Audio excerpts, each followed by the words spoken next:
Hello means நம்ம இன்றைக்கி என்ன பார்க்குறோம் அப்படின்னு பார்த்தீங்கன்னா லேபர் அப்படிங்கிற சாப்டரில் எக்ஸைஸ் 10 பார்க்குறோம். நம்ம ரெஃபர் பண்ணிட்டு இருக்கிற புக் வந்து காஸ்ட் அக்கௌண்டிங். ஆத்தர் வந்து ரெட்டி அண்ட் ஹரிபிரசாத் ரெட்டி அப்படிங்கிற புக்கில் பார்த்துட்ருக்கோம். நம்ம ஹெல்த் எஜுகேஷன் சேனலில் ஆல்ரெடி காஸ்ட் அக்கௌண்டிங் வீடியோஸ் போட்டிருக்கோம். அங்கே போடாதான் இங்கே இந்த சேனலில் போட்டிருக்கோம். So health education cost accounting academy இந்த 2 சேனலையும் பார்த்தீங்கன்னா காஸ்ட்டோட ஃபுல் வியூ கிடைச்சிரும் உங்களுக்கு. Calculate the straight piece rate, normal rate per hour 1.8 paise, standard time per hour per unit 20 paise, அதுக்கப்புறம் wage production per day 1300 units. ஓகேவா? ஸோ இதை வச்சு நம்மளுக்கு வந்து ஸ்ட்ரெயிட் பீஸ் ரேட் எவ்வளோன்னு கேட்டிருக்காங்க. எப்படி போடுறது அப்படின்னு பார்க்கலாம். ரொம்ப சிம்பிள் தான். அந்த ஃபார்முலாஸ் தெரிஞ்சதுன்னா உங்களுக்கு போடுறது ஈஸியாக இருக்கும். அங்கே பார்க்கலாம்.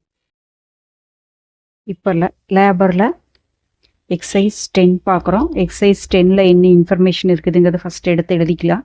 என்ன கேட்டிருக்காங்க அப்படின்னா calculate straight piece rate. So calculation of straight piece rate.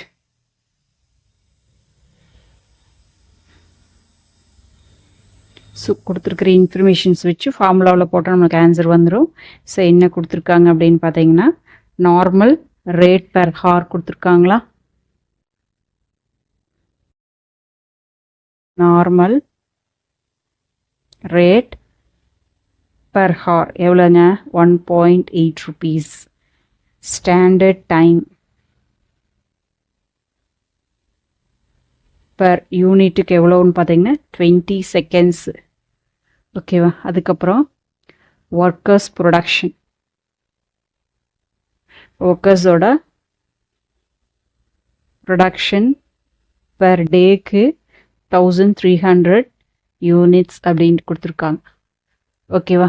So இதிலிருந்து நம்ம என்ன பண்ணுங்க, ஸ்ட்ரைட் பீஸ் ரேட் போடணும். ஓகேவா? ஸோ அப்போ அதுக்கு என்ன ஃபார்முலா அப்படின்னு பார்த்துடலாம். ஸ்ட்ரெயிட் பீஸ் ரேட்க்கு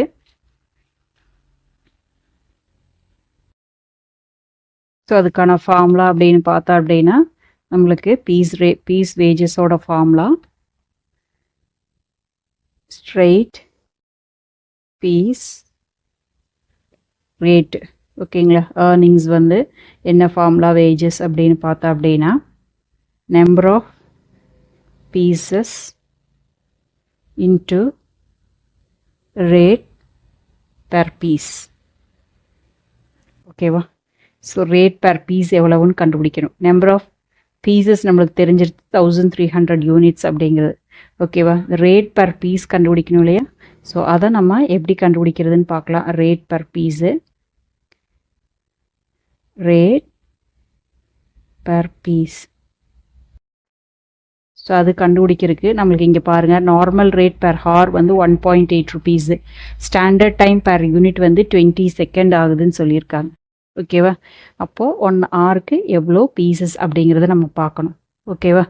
ஸோ 20 secondsக்கு ஒரு யூனிட் ப்ரொடக்ஷன் பண்ணுறாங்க. ஓகேவா? ஸோ அப்போ 1 hourக்கு அப்படின்னு பார்க்கும்போது நம்மளுக்கு என்னங்க 60 minutes சேர்ந்தது. ஓகேவா? 60 minutes வந்து 1 hour அப்படின்னு சொல்கிறோம். ஓகேவா? ஸோ 60 seconds சேர்ந்தது நம்மளுக்கு என்னங்க 1 minute. ஓகேவா? ஸோ இதை நம்ம ஞாபகம் வச்சுக்கணும். அப்போ தான் உங்களுக்கு புரியும்.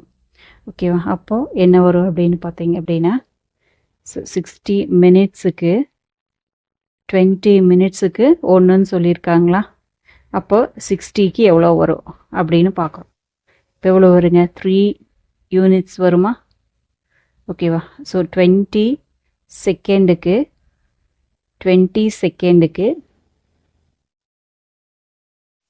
ஒரு யூனிட்டு. அப்போது 60 செகண்டுக்கு எவ்வளோங்க? 3 யூனிட். 60 செகண்ட் அப்படிங்கிறதுங்க. அப்போ 1 minute-க்கு 3 units. இதுதான் நம்மளுக்கு தெரியும். ஓகேவா?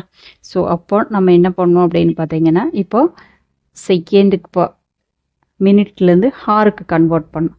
ஸோ 1 hourக்கு எவ்வளோ வரும் அப்படின்னா அப்போ 60 minutes. ஓகேவா? அப்போ யூனிட் ப்ரொடக்ஷன் எவ்வளோ வரும் அப்படின்னு பார்க்கலாம். யூனிட் ப்ரொடக்ஷன் வந்து 1 மினிட்டுக்கு 3 யூனிட்ஸு. அப்போது 60 மினிட்ஸ்க்கு எவ்வளோங்க? 3 × 60. அப்போ எவ்வளோங்க? 180 யூனிட்ஸு. ஓகேவா? ஸோ அப்போது எப்படி போடுவோம் அப்படின்னு பார்த்தீங்கன்னா 1.8 டிவைடட் பை 180 யூனிட்ஸ் அப்படின்னா அப்போ ஒரு யூனிட்டுக்கு 0.01 வரும். ஓகேவா? இப்போ வேஜஸ் போட்டுடலாமா? வேஜஸ் ஈக்குவல் டு எவ்வளோங்க? 1 ஹவருக்கு எவ்வளோ ஒரு நாளைக்கு 1300 ப்ரொடக்ஷன் பண்ணுறாங்க இன்ட்டு 0.01. இப்போ என்ன வருதுங்க? 13. அப்போ வேஜஸ் எவ்வளோ வரும்? ஏர்னிங்ஸ் எவ்வளோ வரும்னா ருபீஸ் 13 ருபீஸ் வரும் ஒரு நாளைக்கு. ஓகேவா? ஸோ இப்போ வந்து நம்ம செகண்ட்லேருந்து மினிட்டுக்கு கன்வெர்ட் பண்ணி அதுக்கப்புறமா நம்ம ஹாருக்கு கன்வெர்ட் பண்ணியிருக்கோம். ஓகேவா? ஸோ இந்த வீடியோ உங்களுக்கு பிடிச்சது அப்படின்னா லைக் பண்ணுங்கள், ஷேர் பண்ணுங்கள், சப்ஸ்கிரைப் பண்ணுங்கள். தேங்க்யூ ஃபார் வாட்சிங்.